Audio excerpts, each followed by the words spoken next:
Bonjour, bonjour, bonjour mes frères et sœurs. Comment allez-vous mes frères et sœurs? Je suis contente de vous retrouver dans une nouvelle vidéo où nous allons parler de la parole de Dieu comme d'habitude. Je partage toujours des lectures avec vous. Et ce matin, nous allons faire notre lecture dans Genèse chapitre 27 aujourd'hui. Tout d'abord, nous remercions le Seigneur pour sa grâce, pour son amour ainsi que sa compassion envers chacun de nous. Et nous le remercions parce qu'il nous a permis d'être encore là ce matin, mes frères et sœurs. C'est très important. Et parce que nous voyons qu'il y en a beaucoup qui aimeraient être à notre place ce matin, mais malheureusement ne le peuvent pas. Pourquoi? Parce qu'ils ne sont plus là. La mort les a emportés. Nous avons cette grâce ce matin. Au contraire, nous devons louer, honorer notre Seigneur, lui dire merci constamment. À chaque heure, à chaque minute et à chaque seconde également. Donc, nous remercions le Seigneur encore une fois pour toute cette grâce qu'il nous fait. Et donc, nous allons poursuivre notre lecture. Donc, comme d'habitude, je vous dis tous à vos Bibles. Et nous allons nous retrouver dans Genèse chapitre 27, à la gloire de Dieu. Donc, je lis pour vous. Isaac devenait vieux et ses yeux s'étaient affaiblis au point qu'il ne voyait plus. Alors il appela Ésaü, son fils aîné, et lui dit, « Mon fils !» Et il lui répondit, « Me voici. » Isaac dit, « Voici donc, je suis vieux, je ne connais pas le jour de ma mort. Maintenant, donc, je te prie, prends tes armes, ton carquois et ton arc, va dans les champs et chasse-moi du gibier. Fais-moi un mets comme j'aime et apporte-le-moi à manger, afin que mon âme te bénisse avant que je meure. » Rebecca écouta ce qu'Isaac disait à Ésaü son fils. Et Ésaü s'en alla dans les champs pour chasser du gibier et pour le rapporter. Puis Rebecca dit à Jacob, son fils, « Voici, j'ai entendu ton père qui parlait ainsi à Ésaü, ton frère.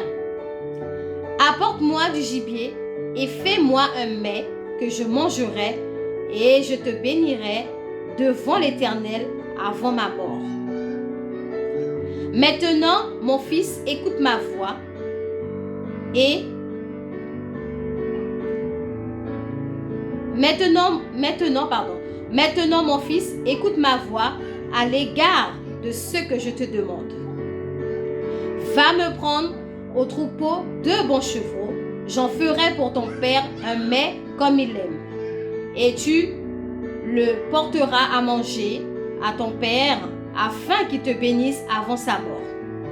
Jacob répondit à sa mère, voici Ésaü mon frère est velu, et je n'ai point de poil. Peut-être mon père me touchera-t-il, et je passerai à ses yeux pour un menteur. Et je ferai venir sur moi la malédiction et non la bénédiction. Sa mère lui dit, que cette malédiction, mon fils, retombe sur moi. Écoute seulement ma voix et va me les prendre. Jacob alla les prendre et les apporta à sa mère, qui fit un mets comme son père aimait. Ensuite, Rebecca prit les vêtements d'Ésaü, son fils aîné, les plus beaux qui se trouvaient à la maison, et elle les fit mettre à Jacob, son fils cadet. Elle couvrit ses mains de la peau des chevreaux et son cou qui était sans poil.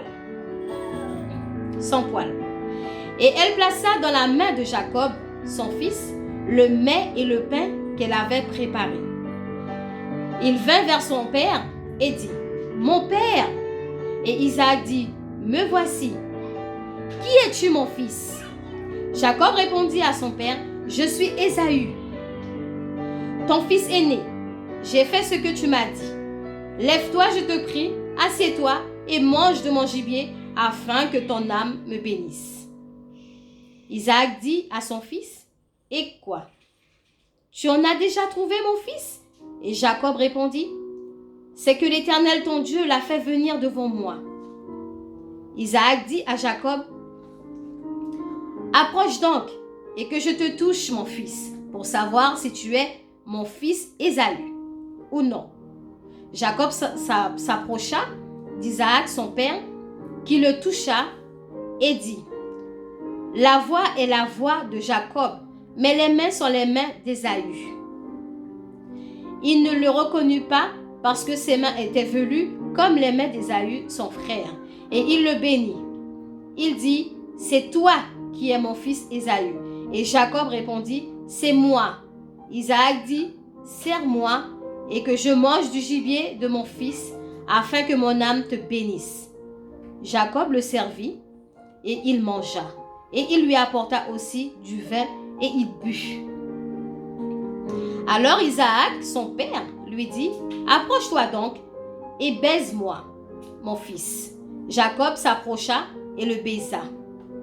Isaac sentit l'odeur de ses vêtements, puis il le bénit et dit, « Voici l'odeur de mon fils est comme l'odeur d'un champ que l'Éternel a béni. Que Dieu te donne de la rosée du ciel et de la graisse de la terre, du blé et du vin en abondance. Que des peuples te soient soumis et que des nations se prosternent devant toi. Sois le maître de tes frères et que les fils de ta mère se prosternent devant toi. Maudit soit quiconque te maudira et béni soit quiconque qui te bénira. » Isaac avait fini de bénir Jacob et Jacob avait à peine quitté son père Isaac qu'Ésaü, son frère, revint de la chasse. Il fit aussi un mets qu'il porta à son père et il dit à son père, « Que mon père se lève et mange du gibier de son fils afin que ton âme me bénisse. » Isaac, son père, lui dit, « Qui es-tu? » Il répondit, « Je suis ton fils aîné Ésaü. » Isaac fut saisi d'une violente émotion. Et il dit, « Qui est donc celui qui a chassé du gibier et me l'a apporté? J'ai mangé de tout avant que tu viennes et je l'ai béni aussi, et je l'ai béni. Aussi sera-t-il béni? » Lorsque Ésaü entendit les paroles de son père, il poussa de forts cris, plein d'amertume, et il dit à son père, « Bénis-moi aussi, mon père. » Isaac dit, « Ton frère est venu avec ruse, et il a enlevé ta bénédiction. » Ésaü dit, « Est-ce parce qu'on l'a appelé du nom de Jacob qu'il m'a suppléanté 2 fois? Il a enlevé mon droit d'aînesse et voici maintenant qu'il vient d'enlever ma bénédiction. » Et il dit, « N'as-tu point réservé de bénédiction pour moi? » Isaac répondit et il dit à Ésaü, « Voici, je l'ai établi ton maître et je lui ai donné tous ses frères pour serviteurs. Je l'ai pourvu de blé et de vin. Que puis-je donc faire pour toi, mon fils? » Ésaü dit à son père, « N'as-tu que cette seule bénédiction, mon père? Bénis-moi aussi, mon père. » Et Ésaü éleva la voix et pleura. Isaac, son père, répondit et lui dit, « Voici, ta demeure sera privée de la graisse de la terre et de la rosée du ciel d'en haut. Tu vivras de ton épée et tu seras asservi à ton frère, mais en errant librement ça et là. Tu briseras son joug de dessus ton cou. » Ésaü conçut de la haine contre Jacob à cause de la bénédiction dont son père l'avait béni, et Ésaü disait en son cœur, « Les jours du deuil de mon père vont approcher et je tuerai Jacob mon frère. » On rapporta à Rebecca les paroles d'Ésaü son fils aîné. Elle fit alors appeler Jacob son fils cadet et elle lui dit, « Voici, Ésaü, ton frère, veut tirer vengeance de toi en te tuant. Maintenant, mon fils, écoute ma voix.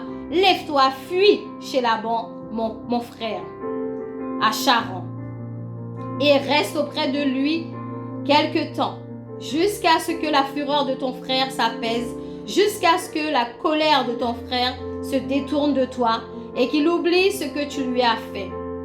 alors je te ferai revenir. Pourquoi serais-je privé de vous deux en même temps, un même jour?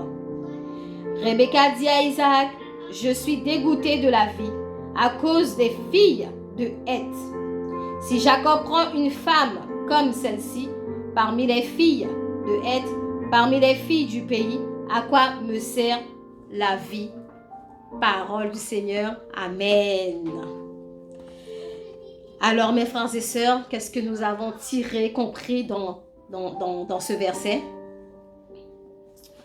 Dans cette lecture, alors nous avons vu que Jacob a volé à Ésaü la bénédiction que le papa lui avait réservée. Et vu que Isaac devenait vieux, il ne savait pas quand est-ce qu'il allait mourir, donc c'est pourquoi il a voulu bénir Ésaü pendant qu'il était encore en vie. Mais pour cela, il fallait qu'on lui fasse un mets. Alors, Rebecca a tout fait. Nous voyons que la maman, elle avait tout fait pour que ce soit son deuxième fils qui puisse avoir cette bénédiction du papa, en déguisant son fils avec des poils de chevreau. Elle a même préparé le mets. Donc, pour ceux qui ne savent pas qu'est-ce que c'est qu'un mets, le mets, c'est un plat ou un aliment qu'on prépare, en fait. C'est ça, un mets. Et Jacob avait conscience que la malédiction pouvait tomber sur lui si son père découvrait qu'il n'était pas Ésaü, effectivement. Il le savait. Mais comme sa maman l'avait tellement fait croire que sa mère l'a tellement encouragé à mentir qu'il a fini par céder, au fait. Isaac sentait que quelque chose n'allait pas, mais vu qu'il ne voyait plus, donc il se fiait à ce qu'il touchait, au fait. Étant donné que Ésaü, il allait mettre très poilu, le cou poilu, donc le fait de toucher Jacob qui avait ce toucher-là, justement, donc lui, il pensait que c'était son fils Ésaü. Donc du coup, il a prononcé la bénédiction sur Jacob sans savoir que ce n'était pas Ésaü.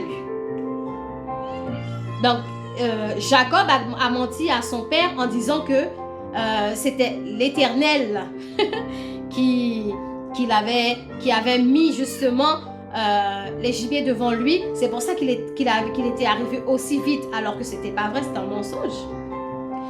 Quand nous avons vu aussi que quand Ésaü a ramené son mets pour son papa, Isaac était étonné parce qu'il savait déjà pour lui, dans sa tête, il venait tout juste de bénir Ésaü, alors que ce n'était pas Ésaü, c'était Jacob qui l'avait béni.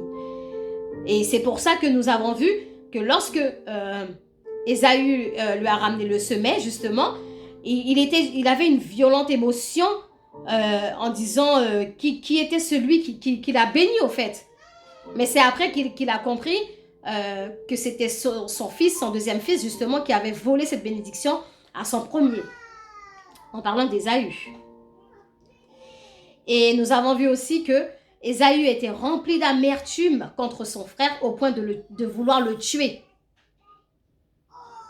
Au point de vouloir le tuer, il avait une amertume, mais pas possible. Vous savez, l'orgueil, la colère vous pousse à avoir de l'amertume, de l'orgueil, au point de tuer. La colère, c'est quelque chose qui est tellement, elle est tellement mauvaise, la colère, que ça vous pousse à faire des crimes, à faire des choses qui sont contraires à Dieu, au fait. Et nous avons vu aussi que Ésaü a eu tellement de haine pour son frère qu'il a voulu tuer son frère et que Rebecca, en lui apportant la parole, justement ce que Ésaü avait dit au sujet de son frère, du coup, qu'est-ce qu'elle a fait? Elle a demandé à son fils de fuir. Elle a demandé à son fils Jacob de fuir, de quitter l'endroit et d'aller retrouver son frère Laban. Jusqu'à ce que la fureur d'Ésaü s'apaise, justement. Et nous avons vu aussi que Rebecca a dit à Isaac qu'elle était dégoûtée de la vie à cause des filles de Heth Et que si Jacob devait prendre une de ses filles du pays, à quoi lui servirait-elle la vie?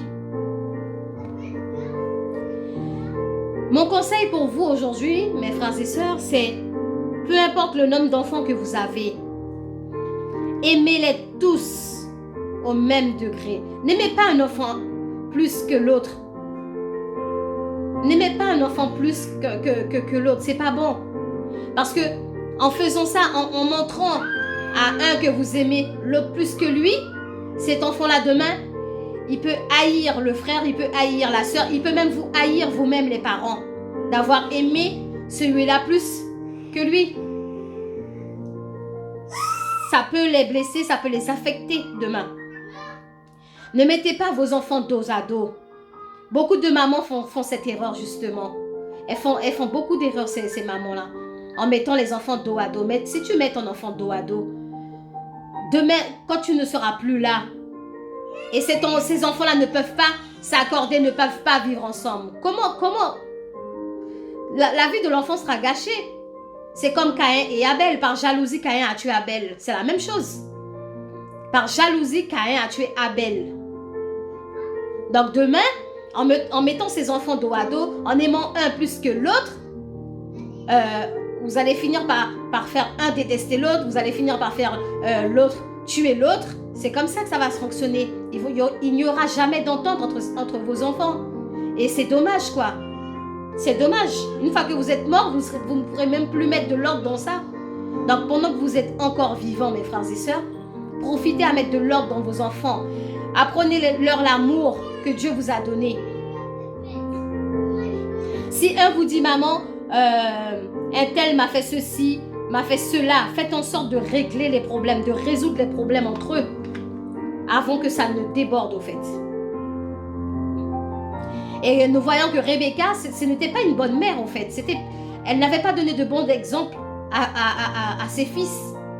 En les mettant dos à dos, ce n'était pas un bon exemple. Elle a fait tricher son fils. Elle a fait son fils Jacob voler la bénédiction d'Ésaü. Non seulement elle a trompé son mari, mais elle a aussi trompé ses enfants. Mais la première personne qu'elle a trompée, c'est Dieu. C'est Dieu qu'elle a trahi en faisant ça.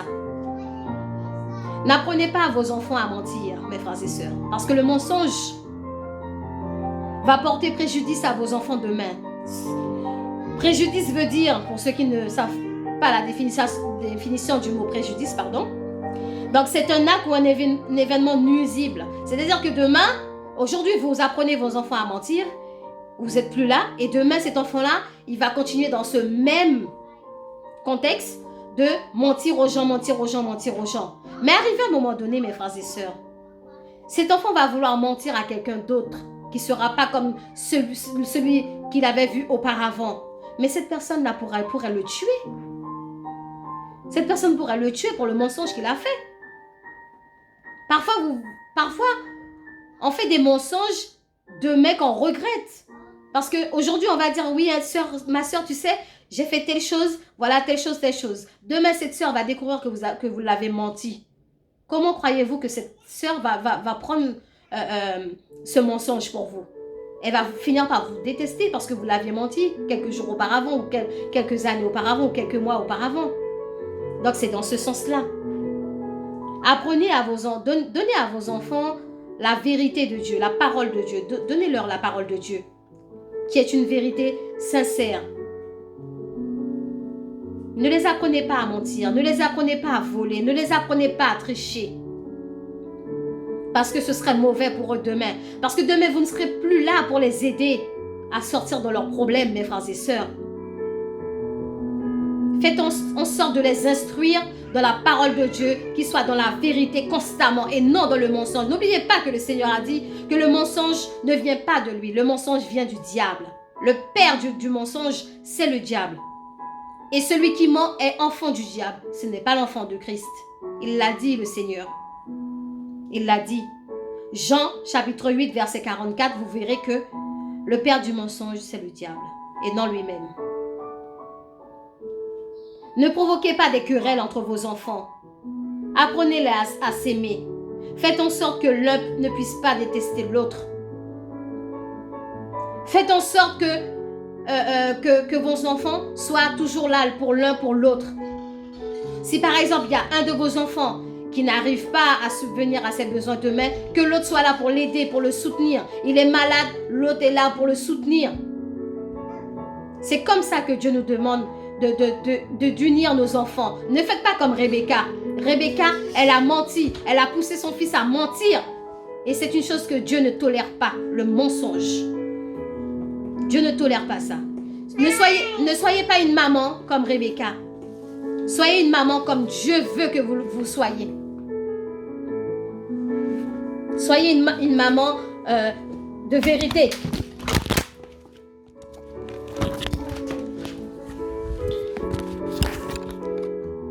Excusez-moi mes frères et sœurs, j'ai eu un petit souci.